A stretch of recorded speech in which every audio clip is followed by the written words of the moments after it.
Hi everyone, it's Norm here. On today's episode, we're going to be learning about the only mammal that makes our species at risk list here in the Tall-grass Prairie natural area. And that mammal is the very rarely seen American badger. So stay tuned to hear all about these amazing creatures. The American badger has an overall flat but stocky appearance. These mammals weigh on average between 4 and 12 kilograms. Now their body shape and size is all based around the fact that they are diggers.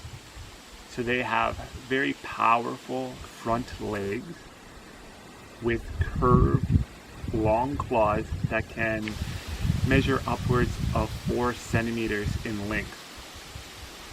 Now, due to their coloring, they have been mistaken before for more common mammals we have in the area like raccoons and skunks. The American badger is a member of the weasel family, so some folks say that they do actually resemble their cousins, the wolverine.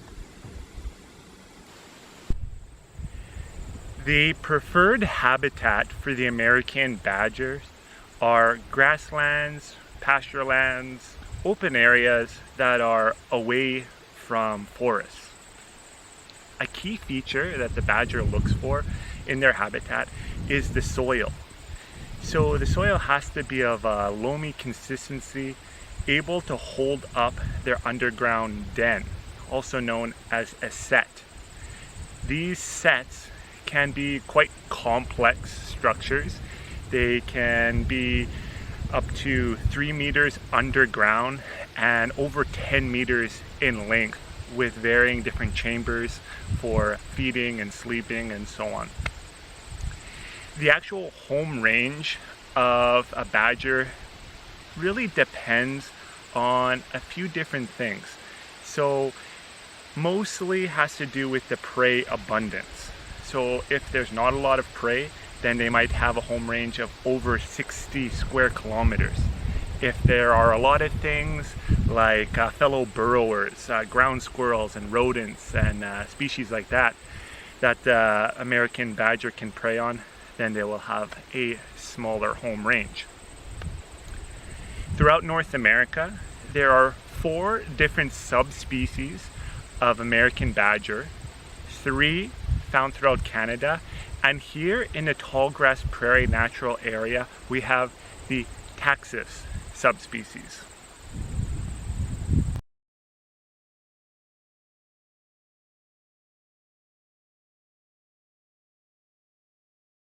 The life cycle of the American badger more or less revolves around that elaborate set that they construct.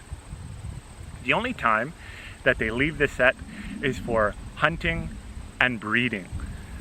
Breeding happens during the summer months of July and August, when the male will travel as many miles as it takes to find a potential mate or mates. Now, after breeding happens, the female undergoes something that's really quite interesting. It's called a delayed implantation. So other mammals do go through this as well. And what it's all about is that the embryo does not attach itself to the uterine wall until about December. So the purpose of this is it's the badger's body making sure that that female is healthy enough for herself to make it through the winter. If she is healthy, has enough fat reserves, then that embryo will attach and the pregnancy will really start to get under its way. If she's not healthy enough to keep herself alive, well then there's no point in her trying to keep a group of kits alive. So her body will do sort of a self-abortion and absorb that embryo back into her body as protein. So if all goes well, the kits will be born roughly in March, and there's an average of 2 to 3 of those. They're born blind and rely totally upon their mother for at least the first 2 months when they are weaned. After 4 months, female badgers are actually able to breed, commonly it's more around the 6-month mark that the young will leave their mother and start that whole life cycle over again. In the wild, American badgers can live upwards of 14 years, but on average, it's closer to 5 years.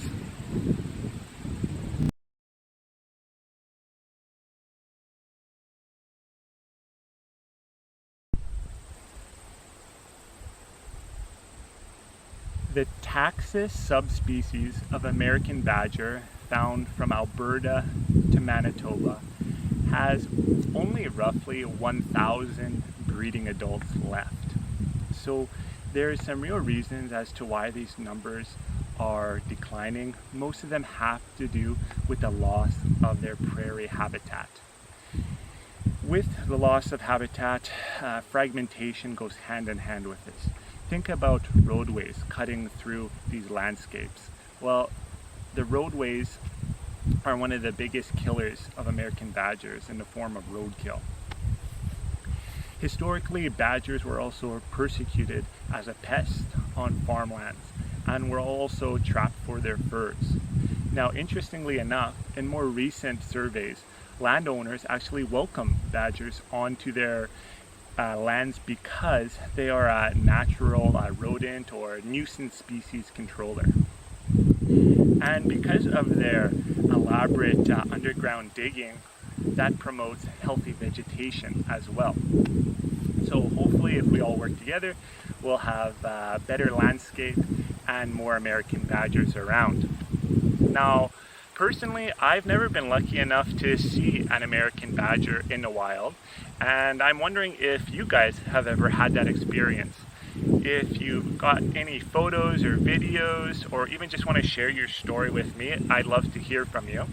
So you can contact me at sarcommunityliaison@gmail.com.